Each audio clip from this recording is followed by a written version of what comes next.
and welcome to episode number 68 of the Autoblog podcast. This is John Neff, your host, and as always, I'm with Alex Nunez and Damon Labyrinth. How are you guys doing tonight?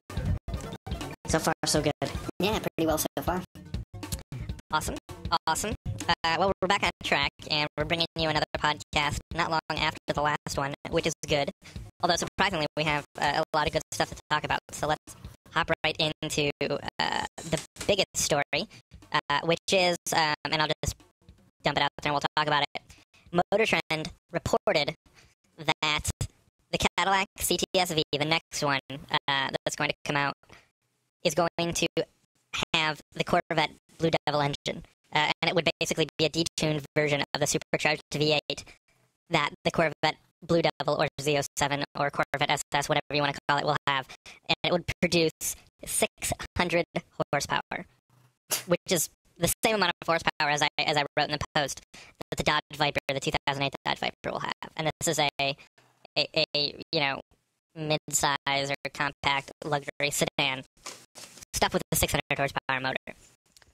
That is going to incinerate the back tires of whatever is affixed to it, dude. Well, that's what a lot of commenters, said, is that, wow, that's great, but can that car handle that amount of power? I mean, it's not a purpose-built sports machine like the Corvette, so stuffing an insane amount of power could be, an effort in utility, really.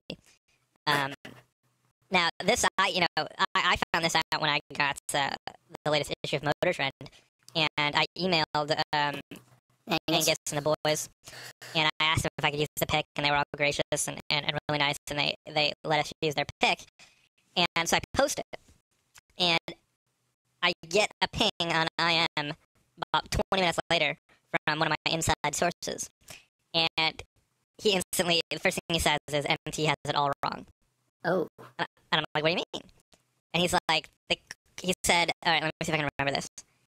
He said that the CTS is getting a new engine, a 6.2-liter supercharged V8. That's probably going to have 530 to 550 horsepower if they really want to beat like the M5 and some of those cars. Well, they're going to want to beat those cars. Yeah, at least. And then he said the current Z06 is going to have, I think, the LS7? 7-liter? Mm-hmm. And then he said that the Corvette Blue Devil is going to have the an engine called the LS9. Oh. He didn't give me any specifics about that, but we all know it's going to have like 600 to 700 horsepower. Supercharged horsepower. Supercharged horsepower. But he's saying the CTS-V is not going to get the Blue Devil engine. It's going to get its own 6.2-liter supercharged V8. And the thing is, I don't know how Motor Trend gets its inside info. I don't know whether, they get spoon-fed it from an inside source or they, read the tea leaves and guess. But I know my source, while he's not an employee of GM at all, he's reliable. So I don't know who to believe. But either way, the CTS-V is going to be insanely powerful. Serious ass, regardless of what. Is the idea of a 600 horsepower Cadillac ring wrong to anybody else except for me? No, I'm totally okay with this. You know what? I guess it kind of rings wrong in the CTS. I mean, if it was a giant, rear-wheel drive kind of 7 Series size, then no, because I'm used to that and comfortable with that idea. Well, I do think it's overkill. Though, so you know what? I don't think it's as outlandish for them to really try and make the CTS a complete balls out high performance. Well, the CTS in is the kind V trim. odd, kind of where it's at anyway. Because when it initially came out, most of the buff books, kind of pegged it as a 3 Series competitor, especially the CTS-V, and it's kind of in that in between space between like a 3 Series and a 5 Series. At the end of it, 3 Series and a 5 Series. So the power figure is just astronomical as is. Let's just go lowball, 530, 540, 550.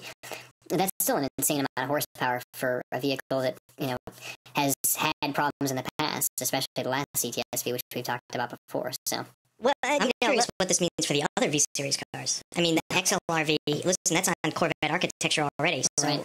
Well, don't you think whatever the CTS-V gets is going to be passed around to all the V Series? Well, I wonder because you would hope they get an upgrade. because the CTS-V has the different engine than because the other two V series have blown North Stars, whereas the current CTS has the old Xeno 6 engine. Yeah, but don't they want to get away from North Stars because they're I mean, they're old. They're old tech. They're heavier. They're Yeah, I'm sure they're going to go to like a direct injection V8 at some point. Yeah, I mean, I go back to the point that we're definitely in the horsepower wars right now, where these luxury cars specifically are just going insane with their high performance versions. But Damon's right.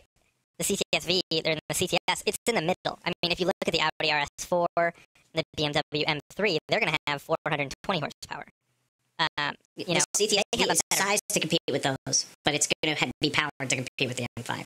Exactly, which makes it, I don't, is that could be great marketing. Like, look, you get M5 power for M3, size, and price, or something like that.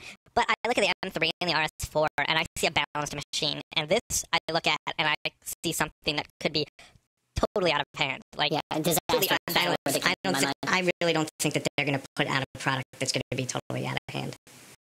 Well, I just think because, well, listen, but 500 to 600 horsepower in a car that small. Yes, but 500 to 600 horsepower is like the norm in a bunch of cars this size now. I wouldn't call it the norm. No, I'm talking about like these high performance things. I mean, listen, 500 maybe in bigger, heavier cars, but it's not like this is a Corvette. This doesn't have as low a center of gravity as a Corvette, or anything like that. I mean, they're going to find a way. I promise you that they're not going to put out a high performance version of the new CTS that can't handle the power I'm sure they'll do their best to beef up the suspension, beef up the brakes, but that's all everybody does when they add more power. That's what Ford does with the Mustang and the GT500, and I don't like it. I don't like every new version, high-performance version that comes out. They put in a bigger motor, and then they realize, okay, now we need bigger brakes, bigger sway bars, tougher suspension, and all that. Why don't you take some stuff out? Why don't you make it lighter? Why don't you, go that route a little more? Because, quite frankly, they are going to have to deal with new emissions laws in the near future. And just putting more horsepower and bigger engines into cars isn't going to be a valid strategy anymore. It's not going to work. So I'd like to see some automaker kind of get in line early and say, okay, if we want a high-performance car, let's do some other things. And I don't want to point at Lexus and say like the G hybrid is like a good, hybrid is a way to go to get like your power and your fuel economy, but you still have tremendous weight. So I don't think that is a really great way to go sporty either. You want to move on to something else that's rear-wheel drive?